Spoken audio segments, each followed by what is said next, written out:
You're declining our offer? Good luck finding something better, the hiring manager said, throwing his head back with a laugh that echoed against the glass walls of the conference room. His colleagues exchanged amused glances as if I'd told the funniest joke they'd heard all week. I gripped my portfolio tighter, heat rising up my neck. My expertise in rare earth material recycling commands a higher market value. 8 years of specialized experience isn't reflected in this offer. We have 20 eager candidates who'd accept this salary without question, he replied, tapping my resume dismissively. Perhaps you've overestimated your importance. Something snapped inside me. I stood up, smoothed my dress, and looked him directly in the eyes. No, I haven't, but you certainly have underestimated it. Walking out, I heard them chuckling behind me. 3 weeks of interviews, ending like this. I had 2 weeks until rent was due, and dwindling savings. I never imagined that within 72 hours, everything would change. Before I tell you how I turned that humiliation into the greatest career triumph of my life, I want you to think about a time when someone undervalued your worth. Remember how it felt? That burning in your chest? That voice inside saying, I deserve better. Hold on to that feeling, because what happens next might just give you the courage to stand your ground the next time someone tries to diminish your value.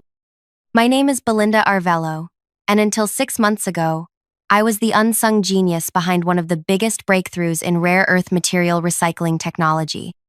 The kind of innovation that environmental scientists and manufacturing executives dream about. A method that reduced extraction costs by 42% while increasing yield purity. The kind of innovation that made the cover of industry magazines, with my boss's name featured prominently while mine was nowhere to be found. I'd always been the quiet one, the meticulous researcher who stayed late analyzing test results while others networked at industry events. My parents, both high school teachers from Puerto Rico who'd settled in Michigan, had instilled in me a belief that excellence speaks for itself. Let your work be your voice, my father always said. For years I believed that. Until the day I watched my discovery, the culmination of 3 years of tireless research, being presented at the annual Earth Resources Conference by my supervisor Meredith. She stood there in the spotlight, fielding questions about my process, accepting accolades for my discovery, while I sat in the audience, invisible. I'd developed the chemical bonding theory that made the extraction possible. I'd run thousands of tests in that basement lab with outdated equipment. I'd sacrificed weekends and holidays. And yet there I was, reduced to a mere footnote in her presentation, with assistance from the research team. That night in my hotel room, I made myself a promise. Never again would I allow my contributions to be diminished. Never again would I let someone else take credit for my brilliance. Never again would I stay silent about my value. So when the job offer came from Greenwood Technologies, a rising company in sustainable manufacturing with all their environmentally friendly buzzwords and promises of innovation, I was cautiously optimistic. Their recruitment process had been intense. 3 technical interviews, a presentation of my research methodology, meetings with 5 different department heads. They seemed genuinely impressed by my portfolio. The hiring manager, Nolan, had nodded appreciatively during my presentation on molecular separation techniques. Yet when the offer finally arrived, the salary was barely above what I'd made as a mid-level researcher at my previous company. For a senior position requiring specialized expertise that fewer than 50 people in the country possessed, it was insultingly low. I prepared meticulously for the negotiation meeting. I researched market rates, compiled data on comparable positions, practiced my talking points. I walked into that conference room ready to advocate for myself professionally. What I wasn't prepared for was ridicule. After the humiliating meeting, I sat in my car for 20 minutes, hands gripping the steering wheel, trying to calm my racing heart. Had I just made a catastrophic mistake? In this economy, with sustainability initiatives facing budget cuts across the industry, had I just walked away from what might be my only opportunity? My phone buzzed, a text from my sister, Lucia. How did it go? I couldn't bring myself to respond immediately. Instead, I drove home to my apartment, a modest 1-bedroom with rent that suddenly seemed dauntingly expensive. As I heated leftover rice and beans for dinner, I finally called Lucia. You did what? She exclaimed after I explained what happened. In this economy? Belinda, are you crazy? They offered junior-level pay for senior-level work, I explained, pacing my small kitchen. The hiring manager actually laughed when I countered. But your apartment, your bills. I'll figure it out. Lucia sighed through the phone. Look, I support you standing up for yourself, but be realistic. Maybe call them back tomorrow? Say you reconsidered? And start a job knowing I'm undervalued from day one? No thanks. After we hung up, I opened my laptop and applied to 14 positions. I scheduled 2 interviews for the following week. I updated my professional networking profiles. I calculated exactly how long my savings would last if I cut back on everything but essentials. 53 days. Not great, but not impossible. The next morning, I woke up early and went for a run, pushing myself harder than usual, trying to outpace the doubt chasing me. Had I been arrogant? Was my work really as valuable as I believed? Maybe Meredith had been right to take the credit. Maybe my contribution wasn't as significant as I thought. No, I refused to let those thoughts take root. I knew my worth. I knew what I had accomplished. I knew what I could bring to any company smart enough to recognize it. 3 days passed. I prepared for my upcoming interviews, researching the companies thoroughly. I wasn't going to make the same mistake twice. This time, I'd discuss compensation expectations early in the process. Then, at 2:17 p.m., my personal cell phone rang. Unknown number. Hello, this is Belinda. Ms. Arvello? This is Darren Winslow, CEO of Greenward Technologies. My breath caught. I'd never spoken with the CEO during the interview process, had never even seen him in the building. I heard you turned down our offer, he continued, his voice measured but curious. That's unusual. I remained silent, waiting for him to continue. After you left, our engineering team reviewed your portfolio again. Specifically, your molecular separation technique for lithium extraction. They believe your recycling method could revolutionize our production line. The projected savings are substantial, far more than we initially calculated. I sat down at my kitchen table, processing this reversal. Miss Arvello, are you there? Yes, I replied, keeping my voice steady. I'm considering what it would take for me to join a company where qualified candidates are openly mocked for knowing their value. The silence that followed was satisfying. I understand your hesitation, he finally said. What would it take to bring you on board? Name your price. I'd thought about this moment, not specifically with Greenward, but in general. What would it take for me to feel valued, to feel secure, that my contributions wouldn't be exploited or diminished? I'd need 3 things, I said firmly. First, market rate compensation plus 15% to account for the initial disrespect. Second, I lead the materials division with full autonomy over research directions and project implementation. Third, and most importantly, I implement transparent salary bands across all departments with no gender or racial disparities. There was another pause. The first 2 are doable.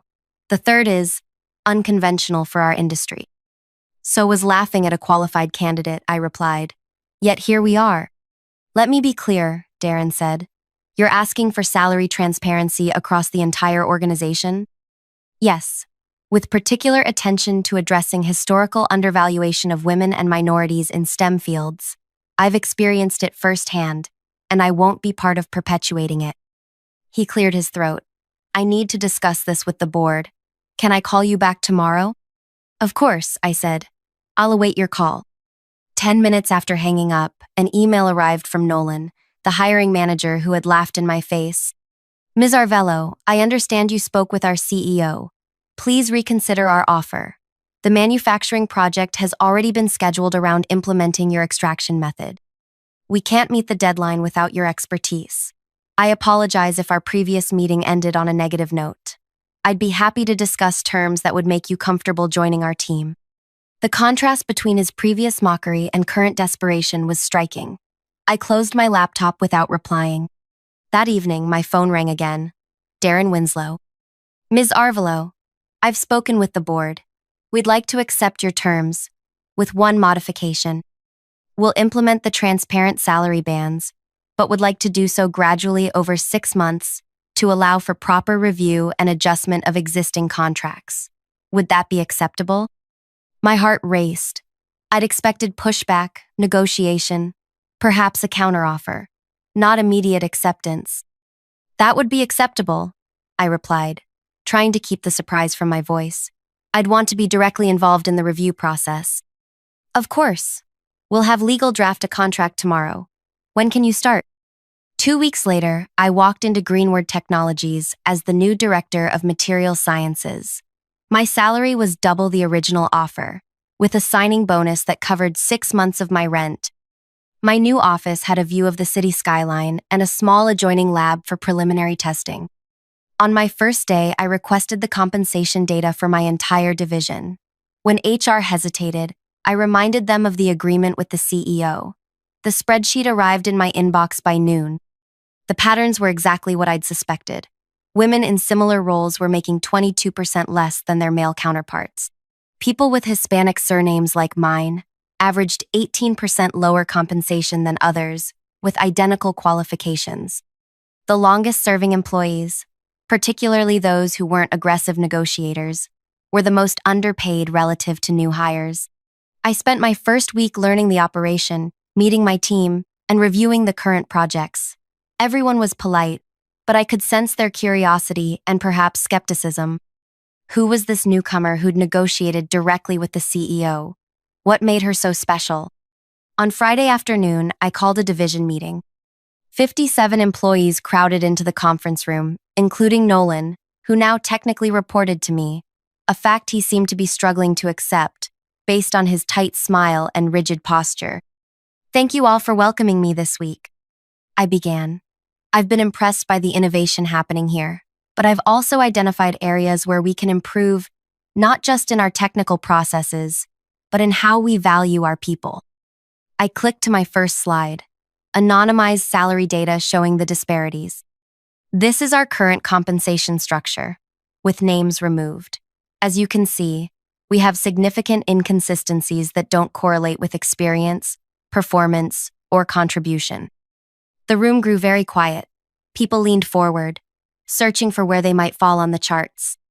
Over the next 6 months, we'll be implementing transparent salary bands across the company. Every role will have a clear compensation range based on skills and experience, not on negotiation tactics or... I paused, making brief eye contact with Nolan. Personal bias. If you're enjoying this story so far, give this video a like and subscribe to our channel.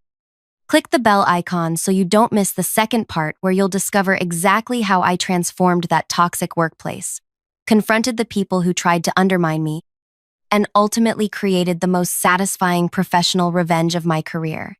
Trust me, what happens next is something every person who's ever been undervalued needs to hear. After the meeting, several employees lingered, wanting to speak with me privately. A research analyst named Paloma approached first, her hands fidgeting with her tablet. What you showed us, is that really happening here? She asked quietly. Yes, and we're going to fix it. I've been here 3 years, she confessed. Last month I discovered my new colleague, a man with half my experience, makes $15,000 more than me. When I mentioned it to Nolan, he said discussing salaries was unprofessional. By Monday morning, whispers were traveling through the building.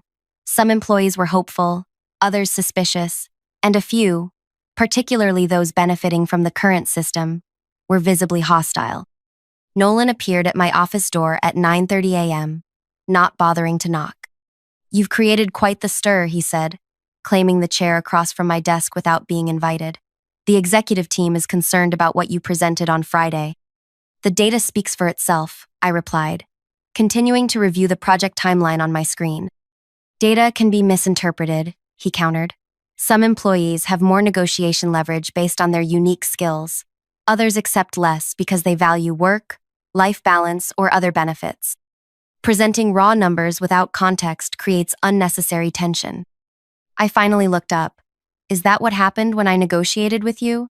I lacked unique skills but valued work-life balance? His expression tightened. That was different. It wasn't. It was exactly the same pattern shown in that data, but we're moving forward with transparency, regardless of how uncomfortable it makes those who've benefited from secrecy. He leaned forward. Look, Belinda. May I call you Belinda? Dr. Arvelo is fine. A flash of irritation crossed his face. Dr. Arvelo, then. You're new here.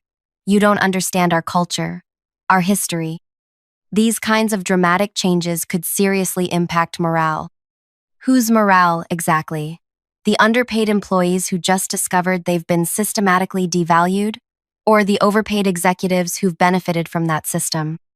Nolan stood up. The CEO may have approved this initiative, but implementation requires cooperation from multiple departments. My team controls the project budget allocations. Just something to consider. The threat was clear. If I pushed forward with compensation equity, he would obstruct my projects. Thank you for making your position so transparent, I said calmly. I appreciate knowing exactly where we stand. After he left, I opened my email and drafted a message to Darren Winslow, detailing the conversation and requesting a meeting about project resource allocation. I had no intention of being intimidated after coming this far. The following weeks were challenging. While Darren publicly supported the compensation review, I discovered numerous roadblocks erected by mid-level management. Meeting invitations mysteriously disappeared from my calendar. Critical emails were buried in group threads. Equipment orders for my lab were delayed due to processing errors. But I wasn't without allies. Paloma became my most valuable team member, brilliant at both research and navigating company politics. She introduced me to others who had been marginalized.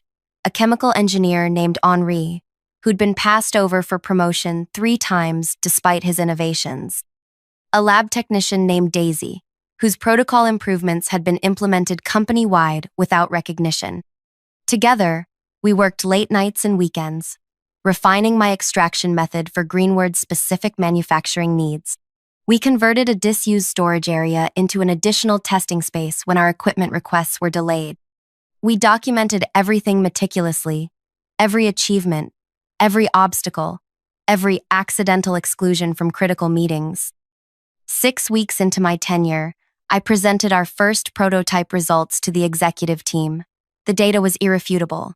My process increased rare earth recovery by 37%, while reducing chemical waste by 44%.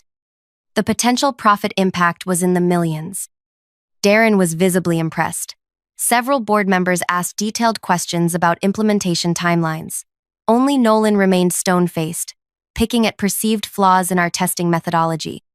These results are preliminary, he said dismissively, and implementation would require significant retooling of our production line, expenses not accounted for in the current budget. Actually, I countered, pulling up a detailed spreadsheet. We've calculated complete implementation costs, including retooling, additional personnel training, and a 15% contingency buffer. Even with these investments, the ROI would be realized within 9 months, with projected annual savings of $12 million thereafter. As the executives murmured appreciatively, Nolan's expression darkened. There's still the matter of production disruption during implementation, he argued. We can't afford downtime on our main line.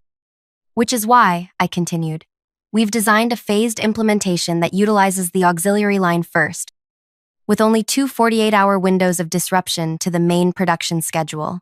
I displayed the Gantt chart my team had prepared. The detailed plan is in your packets. By meeting's end, the board had approved expedited funding for my project. As we gathered our materials, Darren approached me.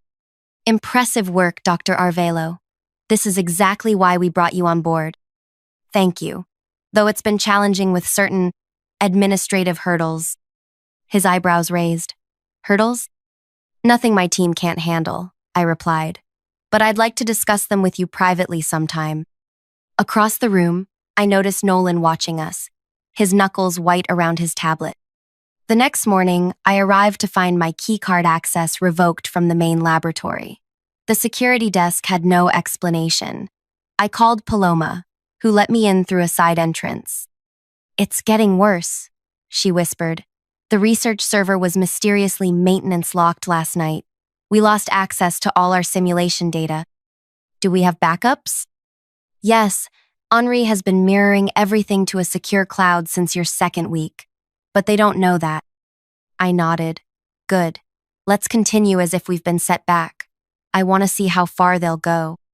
That afternoon, Nolan called an emergency department meeting, scheduling it for when I had a previously arranged video call with a key supplier. By the time I arrived, he was concluding his presentation, which is why we'll be placing Dr. Arvelo's project on a temporary hold while we reassess resource allocation, he was saying as I entered. The preliminary data, while promising, requires more verification before we commit to full implementation. That's interesting, I said loudly from the doorway.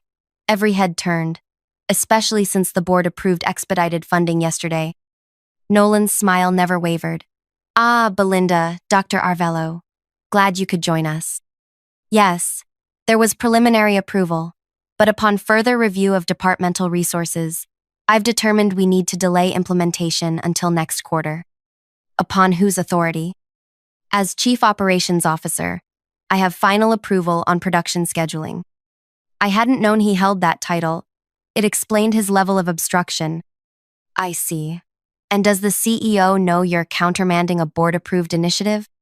A flicker of uncertainty crossed his face. Darren understands the complexities of production management. This isn't a cancellation, merely a postponement. Interesting.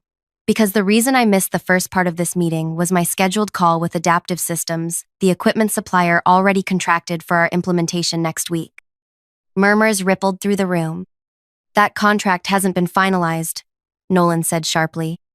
It was signed this morning, by Darren himself. I held up my tablet showing the executed agreement. Delivery begins Monday. The blood drained from Nolan's face. Now, I continued, addressing the room, let's discuss the actual timeline we'll be working with. For the next 30 minutes, I outlined the implementation plan, assigning roles and establishing clear deliverables. Nolan remained silent, a forced smile fixed on his face, his eyes cold with fury. As the meeting concluded, he caught my arm at the door. You've made a serious miscalculation, he said quietly. This company operated successfully long before you arrived. No one is irreplaceable. I gently removed his hand. That's where you're wrong, Nolan. Some people genuinely are irreplaceable. The trick is knowing which ones. The next few weeks were a whirlwind of activity. The equipment arrived as scheduled. My team worked tirelessly, implementing the new process. When subtle sabotage occurred, incorrect parameter settings, missing catalysts, procedural errors, we anticipated and countered each one. Meanwhile, the compensation review progressed. Working with HR and finance, we identified 87 employees significantly underpaid compared to market rates and internal peers. The adjustment plan would cost the company approximately $3 million annually, a substantial sum, but one that paled in comparison to the savings my extraction process would generate. 3 months after my arrival, we activated the new system on the auxiliary production line. The results exceeded even our projections. 1% increased yield with 46% waste reduction. The board was elated. Darren began bringing potential investors and major clients to tour our facility, proudly showcasing our innovation. Nolan, however, became increasingly isolated. His attempts to undermine my project had been well documented in my regular updates to Darren. Several executives now bypassed him, coming directly to me with questions about materials and production improvements. Then came the company's quarterly town hall meeting. Traditionally, department heads presented their achievements and upcoming initiatives to the entire company. As the newest director, I was scheduled last. Nolan presented just before me, focusing on operational efficiencies his team had implemented, taking credit for several improvements actually developed by my group. I watched silently, cataloging each misrepresentation. When my turn came, I approached the podium calmly. Before I discuss the materials division's achievements, I'd like to clarify something from the previous presentation. I displayed side-by-side photographs of the production line modifications. These efficiency improvements were actually designed by Henri Nguyen from my team, who proposed them last month after identifying a bottleneck in the separation phase. I nodded toward Henri in the audience. His innovation deserves recognition. Nolan shifted uncomfortably in his seat as I continued through my presentation, highlighting each team member's contributions by name. When I reached our financial projections, I paused. As you can see, the new extraction process is exceeding expected returns. But there's another financial initiative I'd like to address. I displayed an anonymized graph showing salary adjustments across departments. Phase 1 of our compensation equity review is complete. Affected employees will see adjustments in their next paycheck. A buzz of excited whispers filled the auditorium. In the spirit of transparency, I want to explain how these adjustments were calculated. I detailed the methodology, the market comparisons, the internal equity considerations. This company's greatest asset is its people, all its people, not just those in leadership positions. Recognizing and fairly compensating everyone's contributions isn't just ethically right, it's good business. Valued employees innovate more, collaborate better, and stay longer. The applause that followed was thunderous. From the corner of my eye, I saw Nolan slip out a side door. The next morning, Darren called me to his office. Nolan was already there, along with the HR director. Dr. Arvalo, Darren began formally. Nolan has raised some serious concerns about your management approach. Nolan sat with his arms crossed, a satisfied expression on his face. He believes your compensation initiative is creating division among the staff and undermining the traditional authority structure. He's also suggested that you've been building what did you call it, Nolan? A parallel power structure, Nolan supplied, encouraging employees to bypass established management chains. I see, I said calmly. And what are your thoughts on these concerns, Darren? He leaned back. Well, that's why we're here. To discuss. Actually, I interrupted, pulling out my tablet. Before we continue, I'd like to share some relevant information. I connected my device to the room's display screen. Over the past 3 months, I've documented numerous instances of administrative obstruction directed at my team and our projects. I displayed a detailed spreadsheet with dates, incidents, and supporting evidence.